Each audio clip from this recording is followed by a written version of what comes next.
Bon, bonsoir à toutes, bonsoir à tous. 5 secondes, je vérifie le son et on va commencer. Bonsoir. Ouais, je pense que c'est bon. Je vérifie le son et on va commencer. Ok. Alors, bonsoir à toutes, bonsoir à tous. J'espère que vous allez bien. J'espère que vous avez passé une bonne semaine. On est ensemble pour les 30 prochaines minutes et on va parler de l'UX design. Je vais essayer de dédramatiser un peu ce sujet-là, essayer de ne pas trop faire complexe. Donc, ceci sera une formation gratuite d'initiation. Je pense que cette formation s'étalera à peu près sur 3 à 4 parties. Donc, celle-ci est la première. Donc, on va voir l'UX design comme je le disais. Donc, avant de rentrer dans le vif du sujet, installez-vous bien confortablement et on est parti pour un voyage de 30 minutes.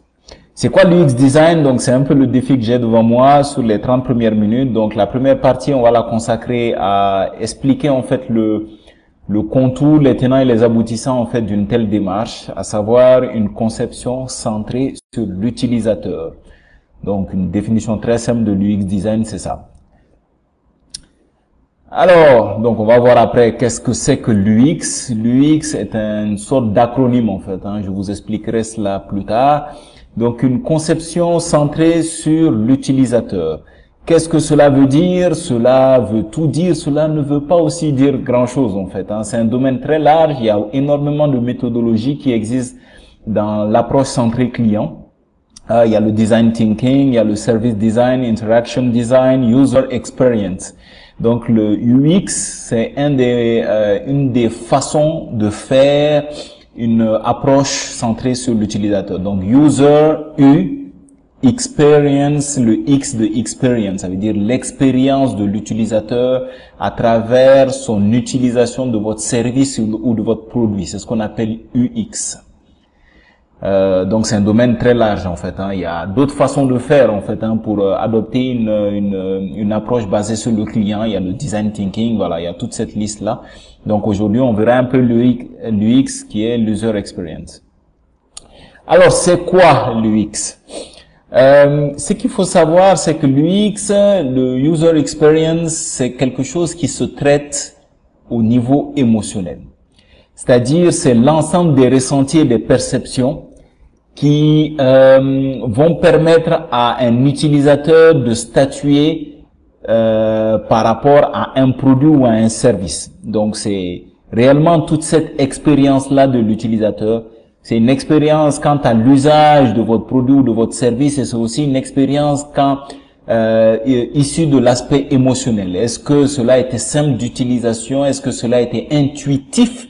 Est-ce que cela a été assez assisté? Est-ce qu'on a perdu l'utilisateur au cours de l'utilisation de votre service ou de votre produit? C'est ce qu'est l'UX en fait de manière très simpliste et de manière générale. Le service ou le produit, il peut être digital ou pas.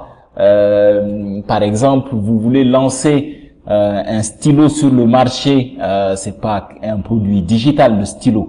Vous voulez lancer un service de transport d'hommes ou de biens, ça peut être digital ou pas. Donc votre produit ou votre service peut être à la croisée des chemins sur un canal non digital ou un canal digital. Peu importe, l'UX, l'expérience de votre client se traite au niveau émotionnel et quant à l'intuitivité de l'utilisation de votre produit ou de votre service. Donc c'est cette expérience-là qui va faire in fine que l'utilisateur va adopter votre produit ou votre service ou qui va peut-être vous faire de la publicité de bouche à oreille en fait. Donc je pense que c'est ce qu'il y avait à dire sur cette slide-là. Donc comme je le disais en fait, l'UX s'évalue sur 2 points principaux. Le premier point étant la capacité d'usage. Est-ce que ce que votre produit reflète, ce qu'il présente est assez intuitif en termes d'usage en fait. Est-ce que l'appropriation du contenu sera simpliste in fine ou non? Donc c'est un peu cela la capacité d'usage.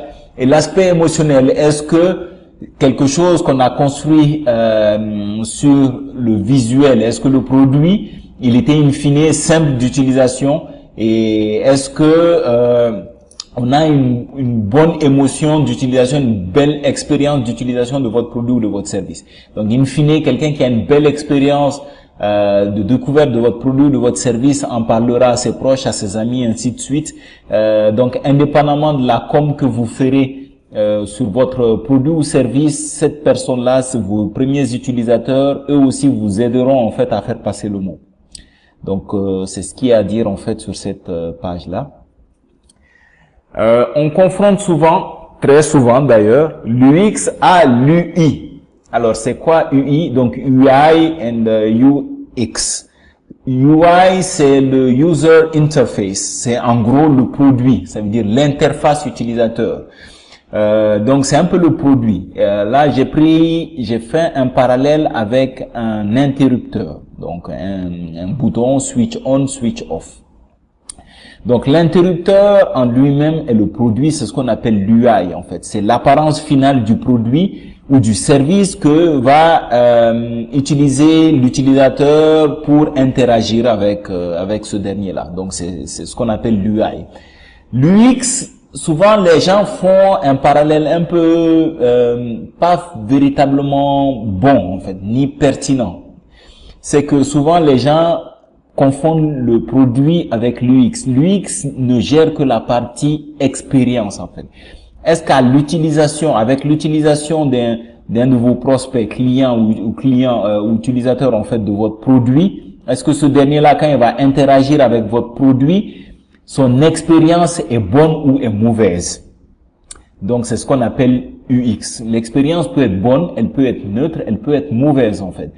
Donc votre objectif, c'est d'amener le client dans un statut positif quant à son utilisation, quant à l'expérience que va vivre ce client-là en utilisant votre produit ou votre service.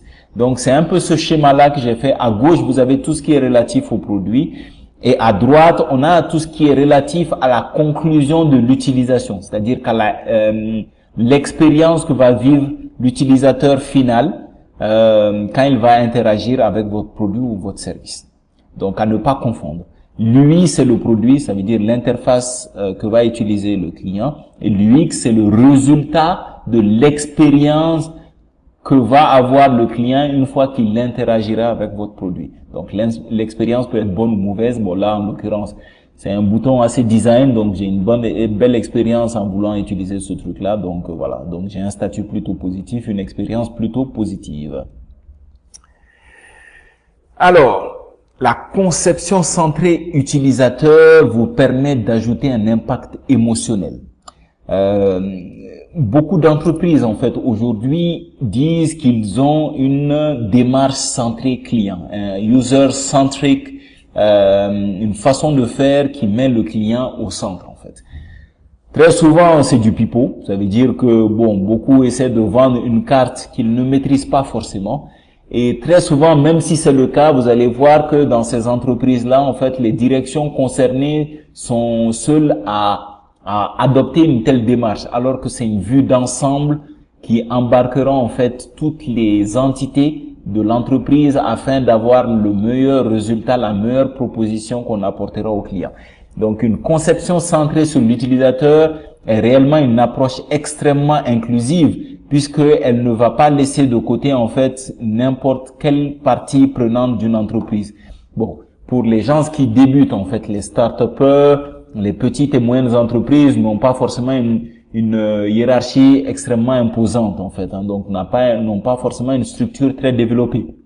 Donc, à ce moment-là, on essaie quand même d'impliquer tout le staff dans une séance de brainstorming afin de mettre tout le monde au même pied d'égalité. Vous allez voir un peu la démarche que je vais vous proposer.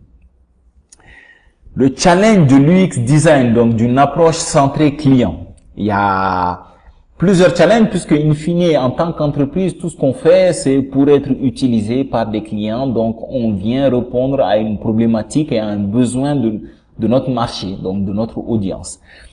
Le problème qui existe, c'est que l'utilisateur n'a pas forcément la connaissance nécessaire pour caractériser et pour spécifier de manière technique son besoin. Donc, quand vous voulez, par exemple, développer un produit ou un service destiné à votre audience ou à votre marché, vous, excusez-moi, vous allez faire ce qu'on appelle des récoltes d'informations, des récoltes de données. Sauf que l'utilisateur n'a pas cette capacité technique à retranscrire ses besoins de manière technique. Donc, à un moment donné, il faut, dans la récolte de données, une certaine transformation des données récoltées côté client pour essayer de voir sur un plan technique qu'est-ce qui va réellement venir satisfaire le client dans sa difficulté d'aujourd'hui pour répondre à ce besoin-là qu'il a. Donc, comme je le dis, l'utilisateur ne parle pas le même langage qu'un expert. Vous, vous êtes l'expert en tant que société, en tant qu'apporteur de solutions à un besoin de votre marché. Et très généralement aussi, une approche très experte, ça veut dire centrée expertise, n'a pas forcément toutes les problématiques du marché. Donc, généralement, les entreprises qui disent en fait adopter une approche centrée sur le client, en fait, ce que ces entreprises-là font, c'est qu'elles érigent en fait un groupe, un comité d'experts qui réfléchit à la place du client. Ça, ce n'est pas forcément la meilleure des démarches parce que souvent, on ne décèle pas toutes les difficultés du client. Donc, c'est pour ça qu'il est très important d'impliquer le client dès le départ à travers des canaux d'écoute, à travers des focus group. Il y a énormément de types de récolte de données ou même un sondage des proches, un sondage de proximité, des amis, des proches. On va un jour au marché, un marketeur, voilà, c'est quelqu'un qui va au marché. Donc voilà, essayez de faire toutes ces récoltes de données à travers un questionnaire qu'on aura établi en amont. Et après, on va venir transformer toutes ces données récoltées-là avec cette fois-ci le comité d'experts pour venir apporter la meilleure solution technique qui va venir résoudre la difficulté et va venir répondre aux besoins de notre marché. Donc voilà un peu tout le challenge que devra faire face cette approche du UX design. Donc ça, c'est un peu votre challenge. Vous devez trouver les désirs et les besoins des utilisateurs afin d'avoir une approche UX design efficiente. Donc, c'est ce que je disais à travers des récoltes de données. Cela va prendre un peu de temps, mais ce temps-là est nécessaire en fait. C'est un temps, il peut être compressible en fonction de l'enjeu, en fonction de la criticité du besoin client, en fonction de tout un tas de choses. Donc, et souvent aussi, ce temps peut être incompressible. C'est-à-dire que cette phase-là est extrêmement importante. Maintenant, après, le temps que vous allez décider de garder, en fait, sur cette phase étude, vous est propre, en fait, en fonction de votre taille, de l'importance que vous allez donner à cette approche-là. Mais la récolte de données est extrêmement importante. Et plus vous allez, récolter les difficultés, les besoins de votre marché, plus vous allez simplement les transformer en désirs qui vont venir répondre aux besoins de vos utilisateurs. Donc, votre objectif, c'est récolter toutes ces données-là et de les transformer pour venir à proposer une solution technique convenable et efficiente aux difficultés que vivent votre audience, votre marché. La conception centrée sur l'utilisateur est basée sur les données. Donc, on ne le répétera pas assez. Il est très important d'avoir des données. Les données, on en a beaucoup, mais très peu savent les caractériser et très peu savent les transformer. On parle beaucoup avec les gens de notre entourage, avec la famille, les amis, les nounous, les mamies, les mamans, et ainsi de suite. Et toutes ces personnes-là vivent des difficultés au quotidien. Tout cela, c'est des données, en fait. Bon, là, c'est des données non digitales. Il y a aussi énormément de données digitales. Imaginons que vous êtes une jeune pousse, une start-up. Vous avez une page sociale, Facebook, Instagram, que sais-je, en fait. Une page propre qui est pertinente pour votre secteur d'activité. En fonction de vos fans, des personnes qui vous suivent, de l'occurrence de connexion sur vos pages, de la fréquence, de l'heure à laquelle ils se connectent sur vos pages, tout cela c'est des données, tout cela c'est des insights, c'est des analytics que vous pouvez analyser, sur lesquels vous pouvez venir transformer et venir proposer des choses. Imaginons que vous faites vous apportez des solutions dans la communication. C'est-à-dire que vous accompagnez des clients dans la communication. Quand vous allez venir faire des posts, en fait, il est très important de savoir quand est-ce qu'est réceptif votre audience, les gens qui vous suivent sur vos pages sociales. Mais très peu d'entreprises le font. En fait, les gens, ce qu'ils font généralement, c'est qu'ils viennent le matin, ok, on commence à poster à 9h, 13h un autre post et peut-être 16h, 17h un autre post. Mais c'est peut-être pas les heures optimales de réceptivité de votre audience. Donc, il est très important d'analyser un peu toutes ces données-là et de venir donner un sens in fine à ces données-là. C'est ce qu'on appelle une approche centrée client. C'est prendre les données d'usage des clients, prendre leurs difficultés et venir répondre à ces difficultés-là, à ces besoins-là par une solution technique appropriée. Donc, si vous faites de la communication sur vos pages sociales, il est très important de se demander quand est-ce qu'est réceptif votre audience. Donc, les données, ça va être les douleurs, les problèmes, les objectifs de vos clients. Tout est client, encore une fois, hein. Les envies de ces derniers, les désirs. L'argent, ne vous inquiétez pas forcément trop, en fait, sur l'aspect financier. Quand vous venez réellement proposer une solution technique, que ce soit un service, un produit, à un marché, à une audience, l'argent suivra, en fait. Donc, n'adoptez pas une approche centrée sur l'argent. C'est pas forcément l'approche la plus efficiente possible, en fait. Donc, concrètement, comment cela se passe? Donc, il y a plusieurs façons de faire, en fait, dans l'approche UX design. Moi, généralement, quand j'accompagne des gens, quand j'essaie de trouver des solutions, que ce soit dans le cadre personnel, que ce soit dans le cadre professionnel, on va passer par 6 étapes. J'ai essayé un peu de simplifier un peu toute cette approche-là. Donc, c'est pas une approche explicite, ce n'est pas une approche exhaustive, c'est pas, voilà, il y a différents compléments que vous pouvez avoir en fonction de votre secteur d'activité. Mais ces différents jalons-là, je pense qu'ils peuvent être transposables très simplement dans tous les secteurs d'activité. Donc, c'est pour cela que je vous le propose. Ça, c'est une formation d'initiation. Après, cela vous montre juste la voie de votre expertise si vous pensez que, voilà, cette formation est intéressante pour en savoir plus. Donc, la récolte de données, c'est une phase extrêmement importante. Donc, les données des utilisateurs provenant de vos observations, de vos focus group, de vos focus de proximité des amis et des proches. On récolte un peu toute cette masse de données-là, les difficultés, les douleurs que vivent ces derniers, et on va venir faire ce qu'on appelle des personas. Si vous n'avez pas suivi mes formations sur le marketing, pour faire très simple, un persona est une personne fictive qui va venir représenter un segment. Dans votre marché, dans votre cible, il y a différents types de segments, c'est-à-dire que votre produit ne va pas parler de la même façon à tout le monde, en fait, dans votre cible. Les gens ont des besoins différents, donc votre façon de marketer votre produit ou votre service à ces différents besoins-là, à ces différents segments-là, va être différente. Donc, dans chaque segment, pour avoir une approche aussi humaine et faciliter une adoption au sein de son entreprise, les gens créent des personnages fictifs qui vont venir représenter les segments. Donc, on va venir faire une offre pour Mamadou qui va représenter un segment jeune au lieu de dire, voilà, on va venir faire un produit ou un service pour un segment jeune. Mamadou est beaucoup plus humain et l'adoption du personnage qui va venir représenter ce segment-là se fera de manière plus simpliste dans votre entreprise, en fait. C'est pour ça que les gens développent beaucoup ce personnage.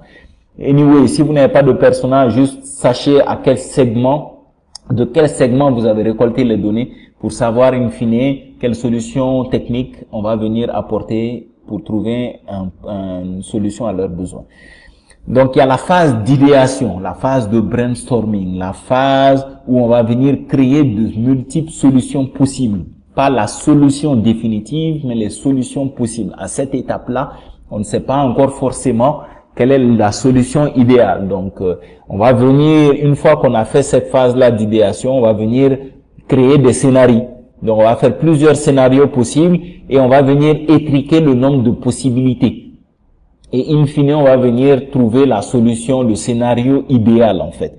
Et de ce scénario idéal, on va faire le travail de prototypage. Donc, généralement, comme là, ce sera une formation axée sur le web, ben, le prototypage, c'est très simple, c'est une feuille et un crayon. Donc, on va venir dire, OK, puisque notre segment a cette douleur-là et que la phase d'idéation a dit que, bon, pour récolter au maximum, pour venir répondre de manière efficiente à leurs besoins, il y a besoin d'avoir un formulaire d'enregistrement et suivi d'un email de remerciement et ainsi de suite. Donc, on va venir prototyper, sketcher, dessiner tout cela sur une feuille et un papier. Donc, pas forcément besoin de beaucoup d'argent, en fait. Généralement, l'UX design, c'est pas une démarche qui va vous coûter énormément cher, en fait, puisque c'est une démarche. Si vous analysez cela, c'est une démarche plutôt logique, en fait. C'est un travail d'équipe. Comme je le disais, beaucoup d'entreprises disent qu'elles sont centrées clients, mais vous allez voir que les directions marchent individuellement. Et chaque direction a sa conception du client, a sa façon d'adresser le client, a sa façon de marketer le client. Alors, comment vous voulez que ce type d'entreprise, en fait, travaille avec la cohésion efficiente pour venir apporter une solution idéale aux attentes du client? C'est pour ça que c'est un travail d'équipe.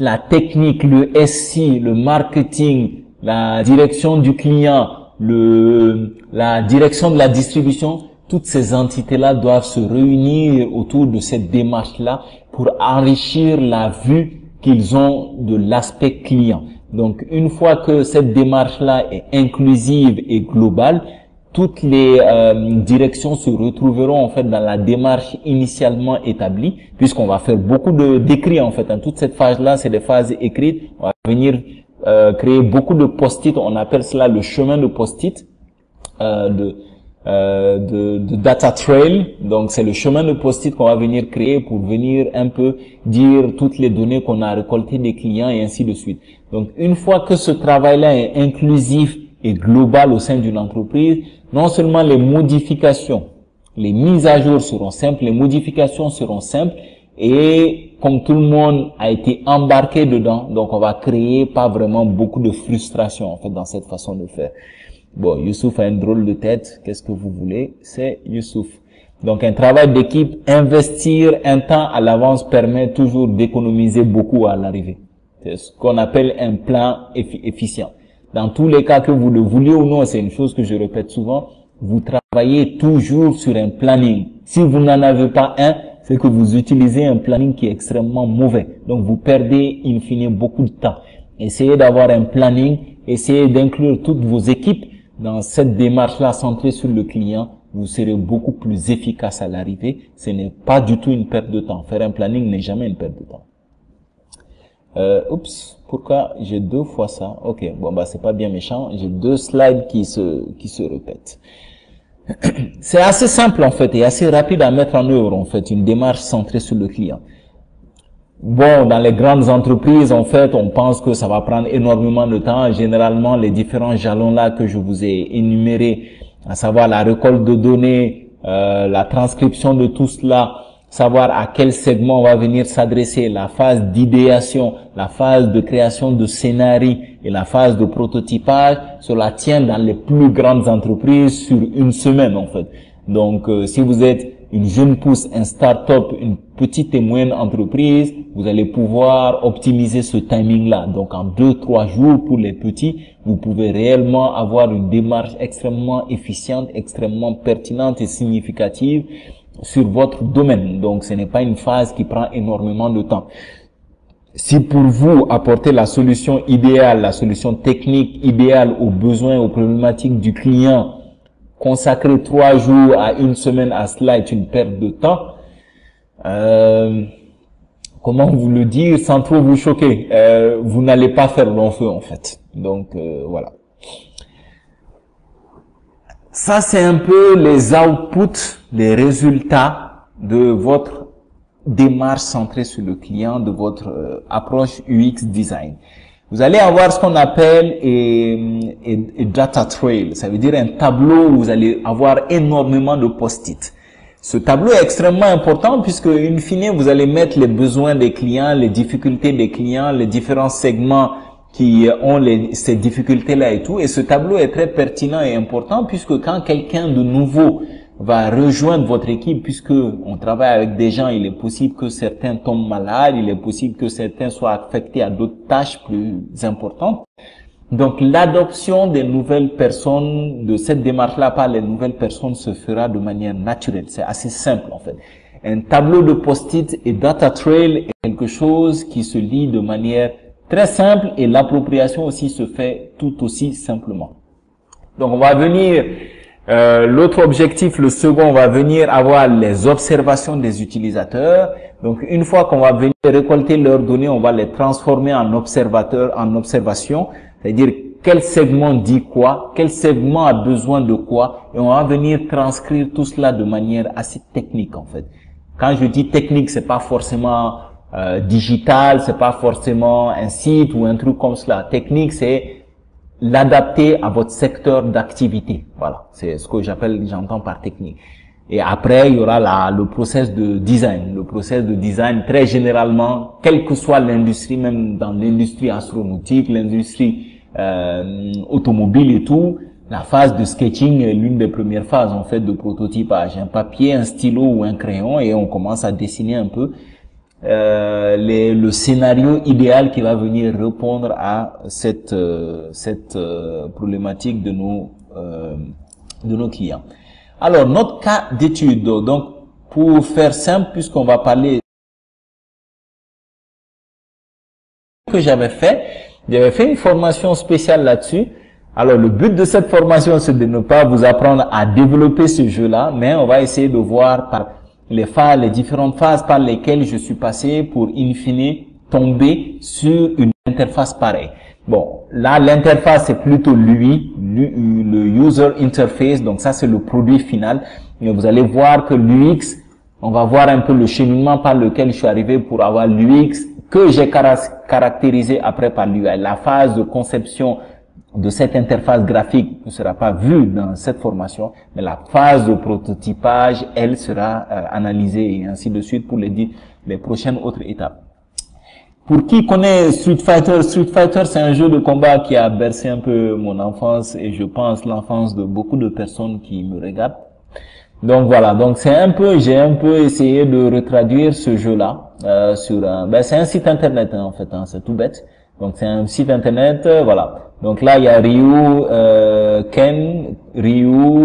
alors lui c'est Akuma je crois.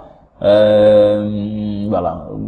Alors lui c'est un boxeur, j'ai oublié, Zangief le russe et ainsi de suite. Donc on va sélectionner par exemple cette demoiselle, et voilà. Donc ça c'est vous avec vos points de vie, et ça c'est le boss final, ça veut dire le grand méchant avec ses points de vie.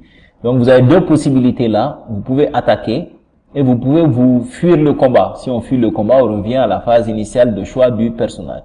Donc je vais toujours, bon là je vais choisir le russe Zangief, et là on va faire toujours face au boss, je sais pas pourquoi il sélectionne, ah ouais, le boss change, ok, bon on va sélectionner Zangief, apparemment, voilà. Bon, Zangief aime bien ce boss-là. Donc, vous avez deux possibilités, on peut taper. Et une fois qu'on tape, vous voyez qu'il y a une barre d'énergie qui se remplit. Vous avez tapé le boss pour 6 points de vie et lui, il vous a tapé pour 10 points de vie. On peut taper encore et on a des logs en fait qui s'affichent ici. Donc, c'est un petit jeu tout bête. Après, si vous êtes intéressé pour une autre formation gratuite, on verra en fait si on peut créer ce jeu-là ensemble. Donc, vous voyez, une fois que la barre d'énergie se remplit, j'ai deux attaques spéciales qui s'active. Donc là, j'ai les soins, donc c'est pour ça qu'il y a le cœur. Et là, j'ai une attaque spéciale qui fera plus mal que l'attaque classique.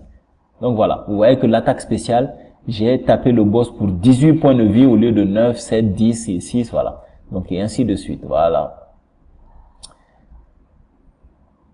Voilà. You won, ça veut dire là j'ai gagné et j'ai battu le boss en fait. Donc voilà. Donc c'est un petit jeu qu'on verra. Par la conception du jeu, je tiens à le rappeler. Donc la conception du jeu, c'est généralement l'user interface. Donc ça c'est une autre phase qui est différente de l'UX. L'UX, on va venir voir les phases de prototypage, les phases qui m'ont permis de venir proposer cette interface-là au client. Donc voilà, c'est ce qu'on va voir en fait sur cette formation gratuite. Donc, pour ceux qui me connaissent pas et qui me découvrent, moi c'est Eric Keita. J'ai lancé une académie digitale en fait qui s'appelle Eric Academy, sur laquelle je propose beaucoup de formations, la plupart étant gratuites. Donc n'hésitez pas, si vous avez des questions, des interrogations, si vous avez besoin d'aide, voilà mon adresse email ericacademy@protonmail.com. Cette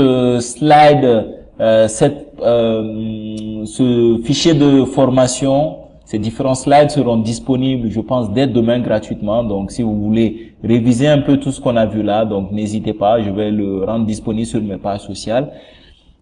Écoutez, qu'est-ce qu'on peut se dire d'autre? Donc, d'ici la deuxième partie, on va commencer à utiliser et adopter cette phase-là de démarche UX. Je vous souhaite une bonne semaine. Portez-vous bien, prenez soin de vous et de vos proches et à dimanche prochain.